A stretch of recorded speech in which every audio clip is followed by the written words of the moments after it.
Today's Toy Spot, we'll be having a look at the Hasbro The Amazing Spider-Man. Looking today at Glider Attack Green Goblin.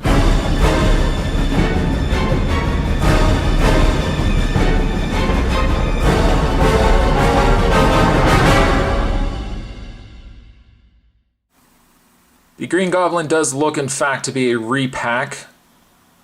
Now, you know what? I'm looking at a couple of aspects on this figure. I'll probably discuss this more when the figure gets opened up. But he seems to have several aspects of multiple figures incorporated into this figure. And again, we'll get into that in a second. This comes to us also from the comic series. Something to note as well, even though the Green Goblin usually flies on either side of the glider, little pegs there, it does look like he's riding his glider. Like a rocket ship. It could just be the way that that picture was taken. It's possible. But this is for ages 4 and up. On the back of the package, Glider Attack, fires missile. Other figures that you can get from the series here, I believe these are all comic series. I believe that's Mega Cannon Spider-Man. Of course we have Doc Ock. Capture, Claw, or I can't remember some of these names now. And that was the Symbiote Spider-Man. You can also go to www.theamazingspiderman.com. If you don't have your fix of Spider-Man, you can certainly go there. I'm sure you would be easily, you would certainly get your fix there. Of all the figures that were there, the Green Goblin, I only seem to find one. Now granted, that's only probably my local Walmart where I picked this up. I'm sure probably as we get closer and closer to the release of the movie, Green Goblins will be more readily available. But I like Green Goblin, certainly can't wait to get this opened up, so what I'm going to do is take a bit of a break, going to get this opened up, and when we come back, we're going to have a better look at Glider Attack Green Goblin. Stay tuned, more's on the way. Now before we actually have a look at the glider, let's have a look first at Green Goblin. Zoom all the way in. He's not a bad looking figure. He is definitely not a bad looking figure at all. Now, aspects that I'm looking at, and I'm trying to picture where I've seen them from, it looks like like the gloves, for example, and I may be incorrect by saying this. The gloves look like, for example, that they were taken from the Green Goblin, perhaps even as far as the arms were taken from the Marvel Universe Green Goblin. The head, though, I don't think is from the Green Goblin from Marvel Universe. It looks a little different. In fact, it looks like the much larger Green Goblin head from the Hasbro 2009 6-inch Green Goblin. Again, the torso, I'm a little uncertain where some of these pieces have come from. I don't think they're brand new sculpts by any stretch. Perhaps even the legs were taken from the Marvel Universe. The torso there, perhaps, maybe this whole piece right here from head down to his Goblin package, perhaps was all taken from the 6-inch, and then the arms were taken from the Marvel Universe. I mean, between the two, it's a good amalgamation of a Green Goblin figure. I really like the hat on the Goblin here. The choice of green as well as purple, I think, are also good choices.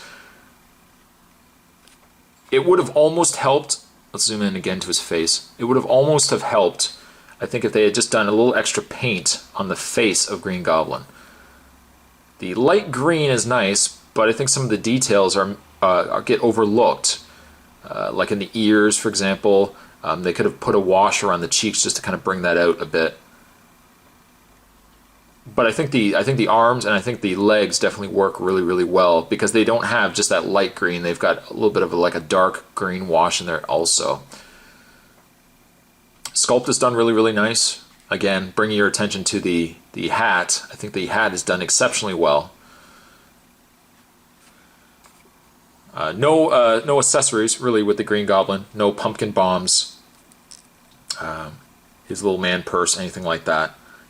What you basically see is what you get. Now granted, he does come with a glider. The glider isn't bad. I have one problem with the glider. First of all, I'll just put Goblin down for a second. It does have a missile.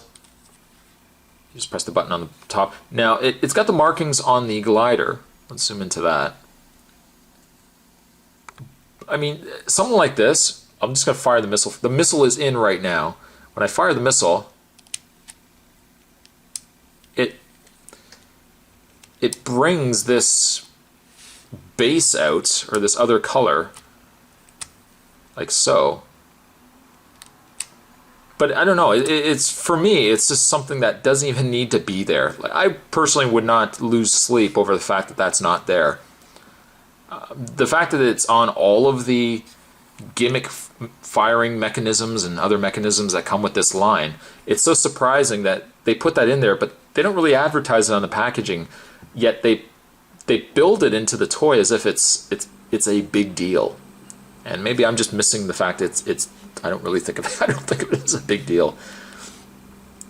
I would have preferred if the missile was not so much the front of the glider, because I mean that's a standard characteristic of the Goblin gliders, this front piece here. To have that as the actual firing mechanism, without it, it doesn't really look like the Goblin glider as much as it should. They really should have had like a pumpkin missile or something with it that wasn't, where it wasn't the front of the glider as being the firing mechanism, if that makes any sense. The glider isn't bad. My big problem with the glider is the fact that these are hinged. They look like they're part of the actual firing mechanism, that they do flap, as you can see. But again, I know it's a kid's line. Spot, compose yourself. I know it's a kid's line. It's neat that it does that, but I would have just liked the glider to be down. Just down like it should be. I mean, clearly the glider is a new accessory. It wasn't packaged or anything like that with some of the original Goblins. You can take Green Goblin, and you can slide his legs, his feet, little feetsies there, into the glider, like so. And you can have Green Goblin on his glider. Doesn't look too bad. I think it looks pretty good indeed. Again, not my favorite of the gliders that have been released with the Green Goblins, the smaller scale Green Goblins, but I think it still works pretty good. On the back there, you've got a little bit of a red indication, kind of like a thruster going on there. It's not bad. It's not too bad. I just really wish this wasn't the firing piece to the glider. That's all. Take the Goblin off. We'll put the glider down for a second. In the way of his articulation, the glider. I know, I'm shaking my head too, folks. I'm shaking my head too. The Goblin has what looks to be a ball joint.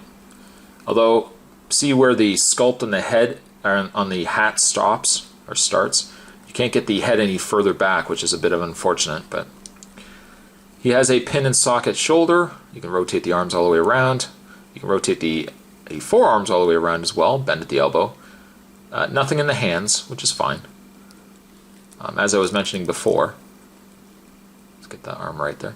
As I was mentioning before, there is no articulation in the waist or in the upper torso. The legs just have a standard swivel back and forth. The knees rotate all the way around, also bend. And there looks to be no articulation or anything in the boots, in the feet, in the toes, any of those pieces down here. Still, I like the figure. I think the coloring is really, really done well. It is really your preference. You might still prefer the Marvel Universe Green Goblin as the definitive 3 3/4 inch scale Goblin. I really like the coloring on this Goblin. I think the face is done really, really well. And as I said with the other Amazing Spider-Man figures that have been released so far in stores, I think even though they don't have the articulation that you would probably come to expect, they still are really solid figures. And if you want to get them for your kid, or if you're a Spider-Man fan like I am, and you just want to get a really nice figure, I would definitely say don't overlook these. Don't overlook this line. Between this Green Goblin and the Mega Cannon Spider-Man, I think those are two of my favorite figures so far from this line. And of course, we can't lose sight of the Venom. I mean, the Venom's a great figure as well. On his glider, pretty good. Not too many flaws with the fair. Again, this would have been nice, but oh well. I think I'm going to give Amazing Spider-Man Green Goblin here. I am going to give him a 7. I'm just going to give him a 7. Accessories would be cool, but that's all right. That's all right. Today's Toy Spot, we're having a look at the Amazing Spider-Man Green Goblin from the comic series. You would hope. Thanks for watching, as you always do, guys. Let me know down below what you think of this particular figure. And I will certainly see you guys next time.